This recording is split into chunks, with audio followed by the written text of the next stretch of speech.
রিয়া অর্থ লোক দেখানো, নেক আমল করা, আল্লাহর সন্তুষ্টির জন্য নয়, বরং মানুষকে দেখানোর জন্য, সুনাম অর্জন করার জন্য নেক আমল করা। আর নেফাক মানে অন্তরে কুফরি ও অবিশ্বাস রেখে মুখে ঈমান প্রকাশ করা, জাগতিক লাভের জন্য বা মুসলমানদের ধোঁকা দেওয়ার জন্য।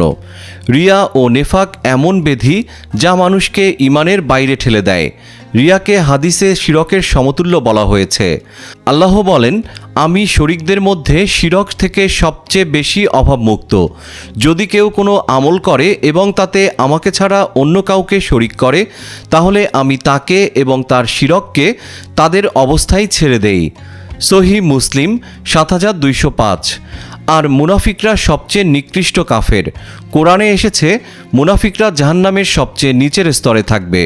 আল্লাহ তাআলা বলেন, নিশ্চয়ই মুনাফিকরা জাহান্নামের সর্বনিম্ন স্তরে থাকবে, আর তুমি কখনো তাদের জন্য কোনো সাহায্যকারী পাবে না। সূরা নিসা ১৪৫। তাই এই দুই ব্যাধি যেন আমাদের আক্রান্ত করতে না পারে, আমাদের ঈমান ও আমল নষ্ট করে দিতে পারে, সেজন্য সচেতন থাকতে হবে। পাশাপাশি আল্লাহর সাহায্য প্রার্থনা করতে হবে।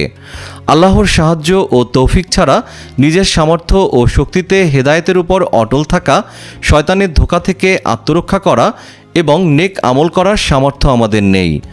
কোরআনে আল্লাহ তাআলা দ্বীনের উপর অবিচলতা ও পথভ্রষ্টতা থেকে আল্লাহর আশ্রয় প্রার্থনা করে আল্লাহ আমাদের দোয়া করতে শিখিয়েছেন। হে আমাদের রব, আপনি হেদায়েত দেওয়ার পর আমাদের অন্তরসমূহ বক্র করবেন না এবং আপনার পক্ষ থেকে আমাদেরকে রহমত দান করুন। নিশ্চয়ই আপনি মহাদাতা। সূরা আলে ইমরান ৮। নবীজি সাল্লাল্লাহু আলাইহি ওয়াসাল্লাম থেকে আরেকটি দোয়া বর্ণিত হয়েছে, যে দোয়ায় তিনি এই দুই ব্যাধিসহ অন্যান্য গুনাহ থেকে আল্লাহর কাছে আশ্রয় প্রার্থনা করেছেন।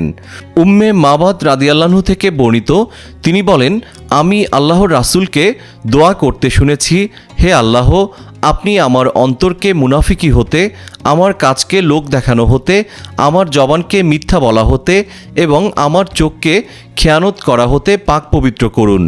আপনি অবশ্যই জানেন চোখ যে খেয়ানত করে এবং অন্তরসমূহ যা গোপন করে। বাইহাকি ফিদ দাওয়াতুল কাবির ২৫৮।